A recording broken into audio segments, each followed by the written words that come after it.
எனக்கு தெரிஞ்ச உயிர் தோழிகள் இருந்தாங்க. அவங்க பேரு கவிதா, பாலா. பாலாவோட ஹேர் கிளிப், அதாவது தலையில மாற்ற அந்த கிளிப்பு ரொம்ப ஆசையா ரொம்ப பத்திரப்படுத்தி வச்சிருந்தத கவிதா ஒரு நாள் ஆசையா இருக்கு நான் போட்டு பாக்குறேன்னு சொல்லி எடுத்து போட்டு பார்க்கும்போது உடைச்சிட்டா. தெரியாம உடைச்சிட்டோமேனு படபடத்து போய் நின்னா Kavitha.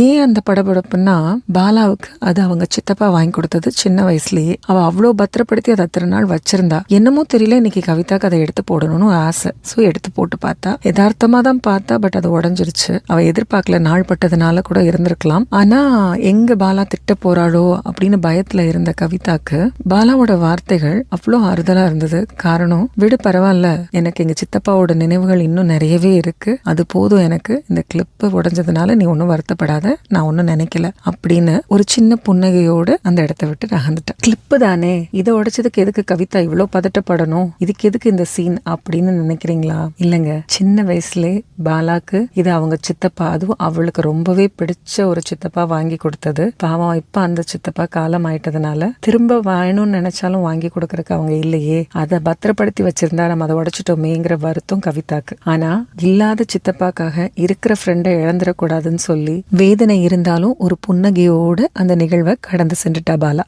Maturity is when you value people more than things, இல்லையா?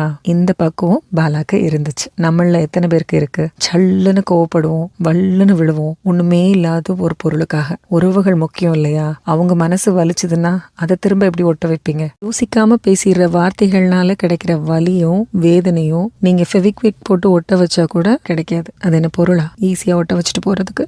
எல்லார் இதயத்திலையும் காயம் இருக்கு. அதை வெளிப்படுத்துற விதம் தான் மாறுபடுது. யோசிச்சு பாருங்க. சிலர் கண்ணீரால வெளிப்படுத்துறாங்க, சிலர் புன்னகையால வெளிப்படுத்துறாங்க. கதறி அழ வேண்டிய தருணத்திலையும் சிறு புன்னகையோட கடந்து செல்றாங்க பாருங்க, அதுதாங்க பக்குவம். அந்த மெச்சூரிட்டி தாங்க எல்லாருக்கும் வேணும். அதுக்காக சிரிக்கிறவங்க அத்தனை பேரும் கவலை இல்லாம வாழ்றாங்கன்னு அர்த்தம் இல்ல. கவலைய மறைக்க கத்துக்கிட்டாங்கன்னு அர்த்தம். கவலையை மறைக்கிறதுக்கு பேர் மட்டும் மெச்சூரிட்டி கிடையாதுங்க.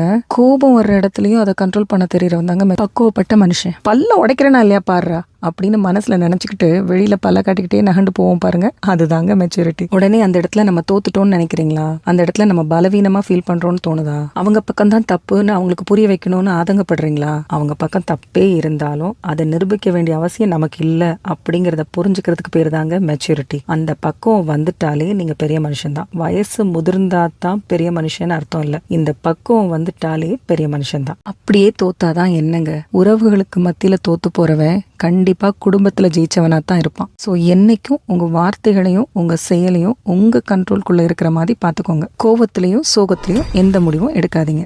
ஓகேவா?